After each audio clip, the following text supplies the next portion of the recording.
Hey, Facebook, YouTube, what's going on?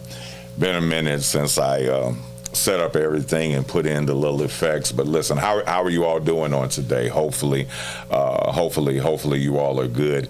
If you are watching this live now, or if you're watching it a little bit later on, just type in what city and state you're watching from. But listen, be in prayer down in Nashville, Tennessee. For those that did not know, report is that there are 3 children and 3 adults who were killed in a Christian school near Vanderbilt University. What more can you say? We know what needs to be done. What's up, Jaleel? We know what needs to be done. We know, that we need to be praying.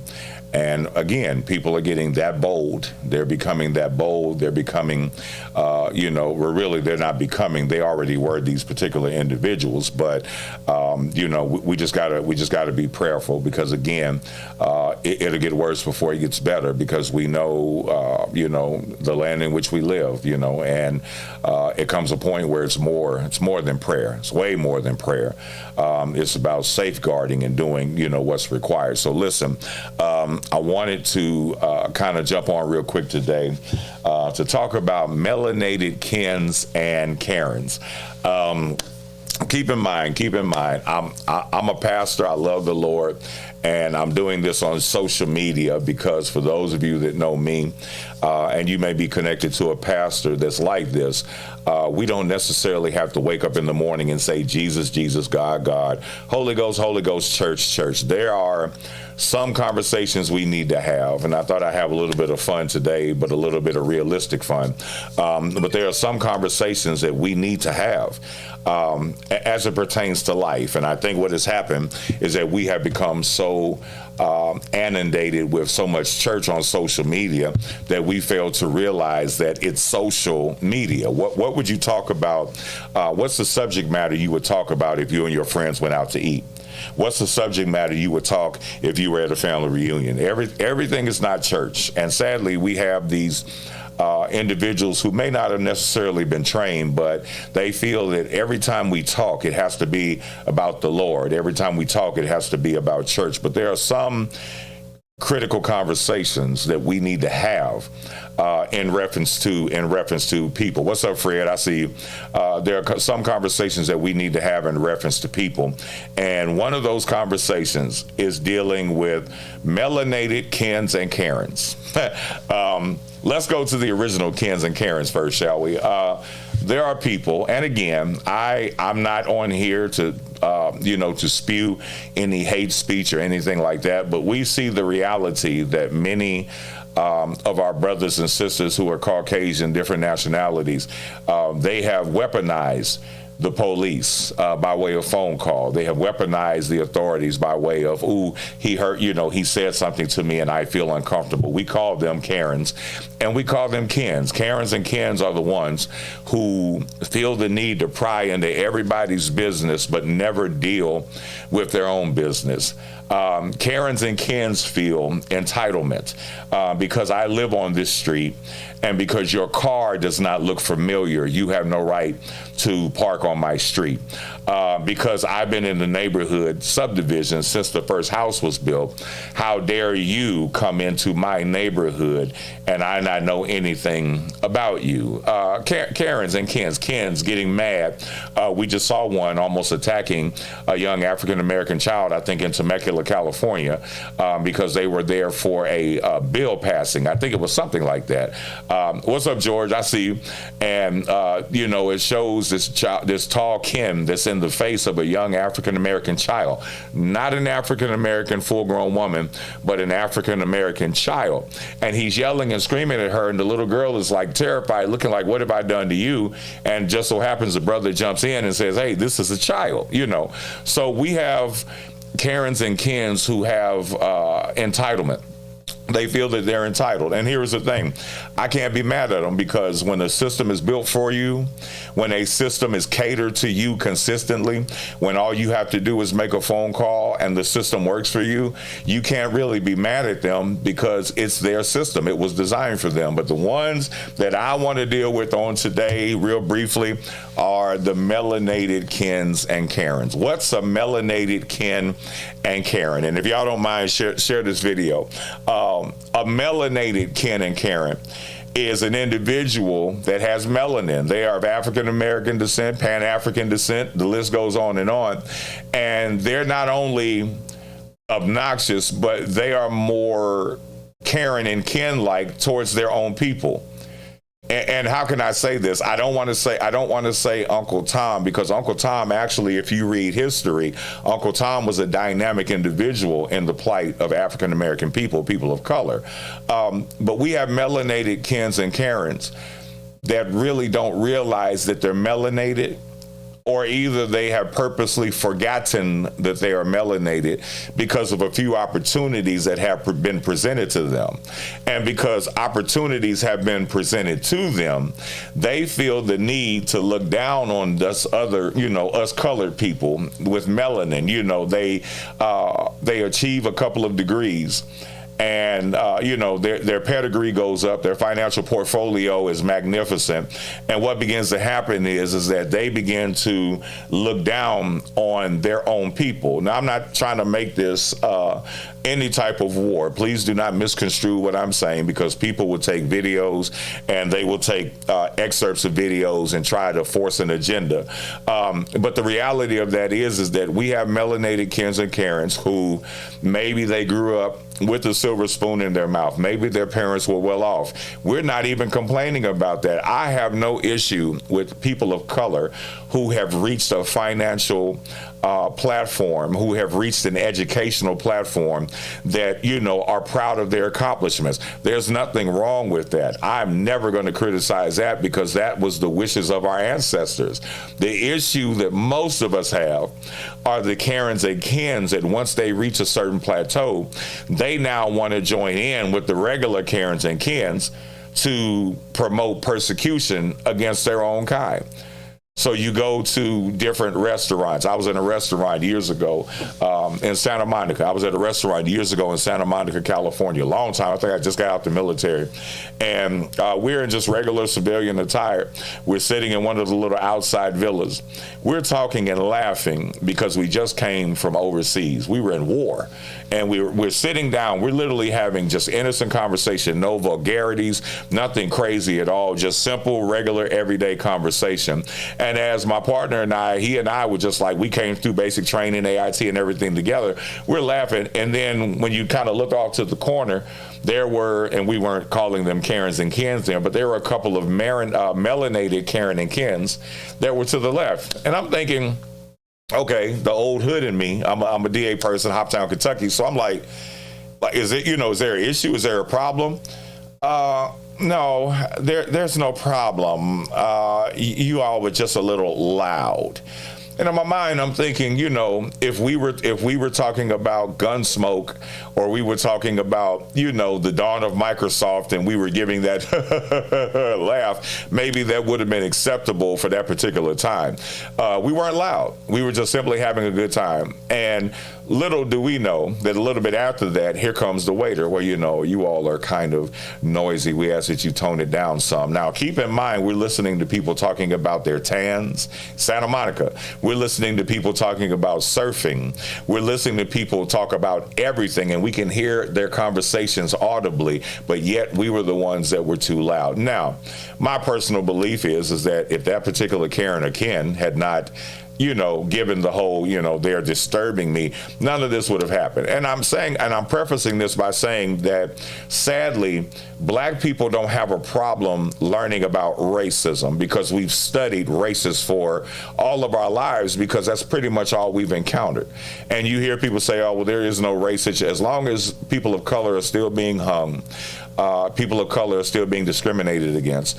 Governor Ron DeSantis losing his mind, saying that we're just going to remove black history, certain things like the book about Rosa Parks, nothing vulgar, nothing crazy in the book, but yet let's remove it because, we don't want to be reminded of what our people did. Keyword, last name DeSantis. But anyway, that's another subject altogether. But sadly, now we live in a day and time where people of melanated descent, they want to look down on their own people. And again, most of us have PhDs in racism. I grew up in a little city called Hopkinsville, Kentucky.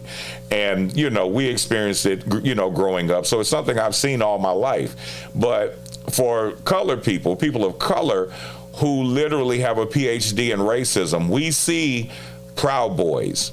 We see the Klan. We see Aryan Nations, we see skinheads, posse comitatus, all these other different groups that basically do not like people of color. And we know who we're actually fighting. But the main issue is that because we're fighting all of these people, what makes our blood boil is that we got to literally protect ourselves against our own people. The word for that is Sambo. Y'all will catch that one. And again, for those of you that are just joining on today, I believe that we should have social conversations. Everything is not Bible, Jesus, God, Holy Ghost. Everything in life is not that. We have to have critical conversations, and we have to ask ourselves the questions: why do we have Karens and Kens? But more so, why do we have Karens and Kens among melanated people? Is it the fact that we have people that think they're better? Are they in denial about the African diaspora? Are they in denial about the transatlantic slave movement? What makes our own people get to the point where we feel the need literally to look down? And then what's sad about this is I watched the video on TikTok and I was trying to load it and I can't get it loaded for nothing in the world. The video shows a African-American man who is in a parking garage. And as he's in the parking garage, there are two young men that pull in. Their music is not loud. They get out. Little does he know they own their own internet security company. They get out of a Lamborghini. Now, this shows you what we mean by the foolishness behind it. They get out of a Lamborghini Testarossa, and they're talking, just regular conversation. And the man, true story, is looking at them literally head to toe, and he's asking them, why are you all in this garage? Now, let's rewind that. Wait. He looks like he's in a Toyota Corolla or Camry, maybe a Toyota Corolla or Camry. They get out of a Lamborghini Testarossa. Hear what I'm saying. That's a $297,000 car. They get out. They're owners of their own company. But because they had on jeans, they weren't even sagging. They had on jeans, they had on shirts, and they were going into the garage where their company is located. And yet, Mr. Ken, Melanated Ken, asked them what business they have in the garage. Now, we've seen it over and over again with different Karens and Kens. What are you doing here? The privilege piece. Why are you here? Why are you in this area dressed like that? Why is your skin here where, it does not belong? We see this all the time. But again, what makes our blood boil is dealing with people who do not share our same, who do not share our same plight. And I really think that at the end of the day, many of them do that because they've been accepted in the circle, or either they force themselves into the circle by way of actions, or, they're just playing along, going along to get along. And I even get that. My thing is, at the end of the day, no matter what you do, no matter what amount of money you have, no matter how many colleges you've graduated from, when you look in that mirror, you see the same melanated skin that we do. And that's sad that we're at that point where we have to deal with things like that. But anyway, on with the story.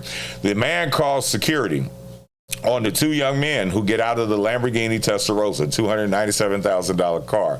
As they get out of the car, he's going through a gauntlet of questions, and they're like, we don't have to answer you because we don't know who you are, blah, blah, blah. Come to find out, he is one of the newest people in the particular building where all these businesses are located, and he actually just started renting his office. This is what we mean by melanated Karens and Kens. You just arrived in the building as a business tenant. you just started leasing an office. They own part of the building. Not realizing who they are, he pretty much wants to dominate the conversation, dominate the authority, saying that, what business do they have? So when all of the authorities come and they're going through the talk back and forth, the authorities alert the man of who they are. And then in typical melanated kin fashion, well, I just wanted to be sure who gave Karen's kins, black, white, Chinese, whatever, who gave them a license? I understand that we report stuff if something is going on. If you see somebody being abused, child or whatever, yeah, that's the regular. But when you get to the point where you're looking at someone's car, looking at their physical appearance, looking at them as if to say, who are you? Why are you here? When we all look in the mirror, we still have the same melanin, that melanin, that tone that doesn't burn, that dark skin, that light skin, that caramel, that mocha. When do we stop prying into each other's business at the end of the day and start to live our lives? That's the dangerous part about that, because what happens is that many people want to be nosy.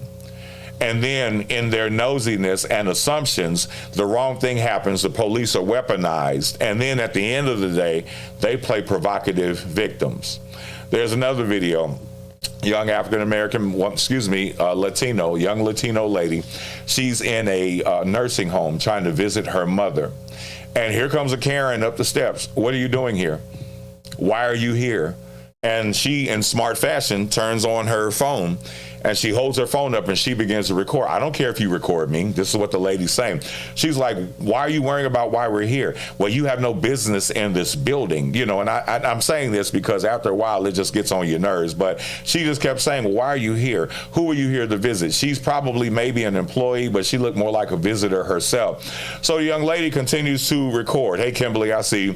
The young lady continues to record. And as the young lady continues to record, she then says, stop filming me. And all of a sudden she gets angry and develops courage and heart. She tries to grab the woman's phone, but she grabs her hand. That's assault. No matter how we try to paint it, no matter how we try to sugarcoat it, that's assault. And what happens is that the young lady retaliates. And then when the young lady retaliates, she backs up as if to say, oh God, she hit me. Did you see that? She hit me. You can't play provocative victim when you stick your nose in business that's not yours. And then you turn around and want to physically attack people. Again, I say this over and over again. We are not in the civil rights movement.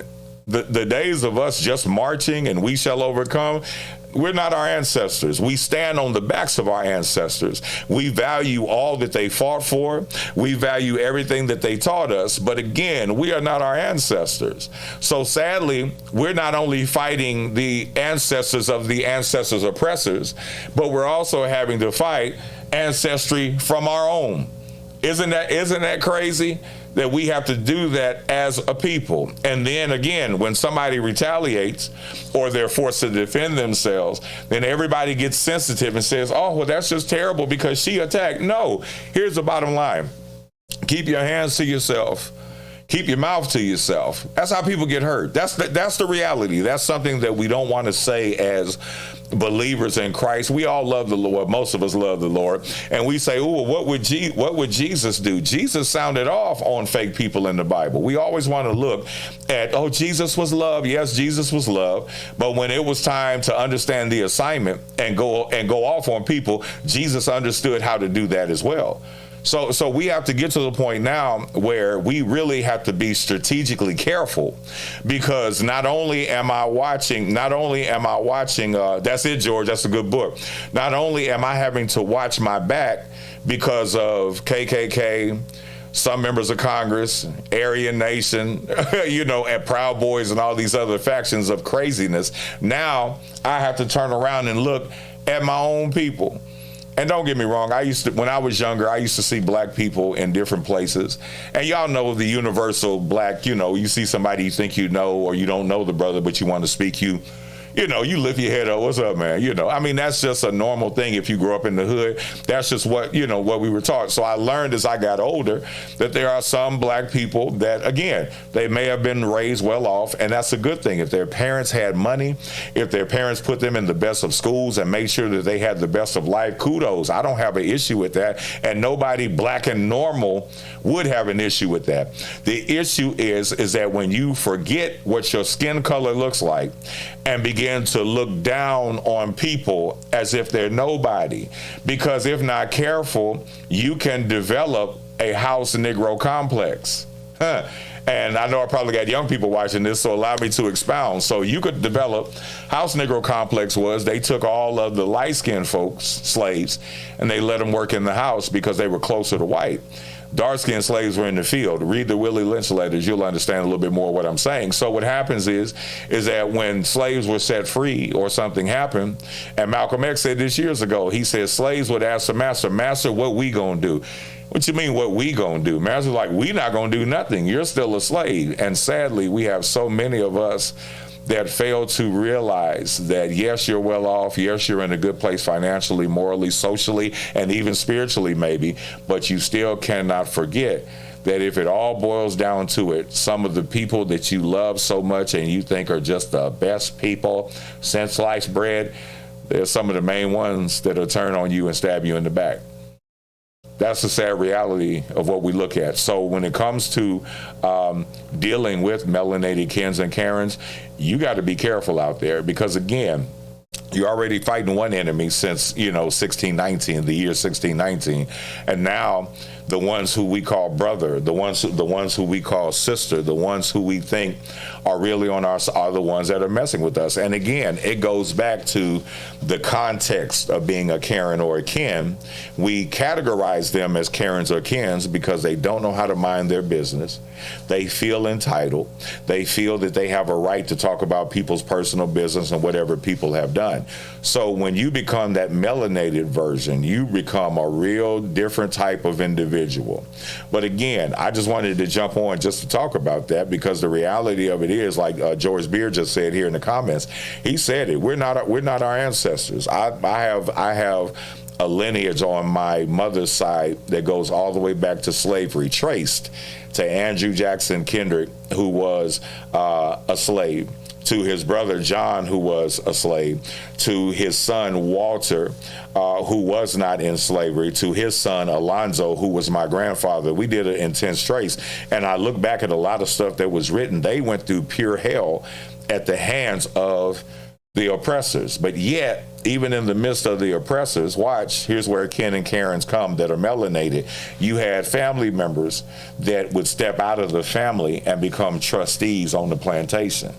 Y'all saw it from this, the familiarity was the movie Life, where you had a whole bunch of us that were in prison, but then we had Hoppin' Bob. He was in prison as well, but he was a trustee because he wanted extra benefits and he basically sold out his own people.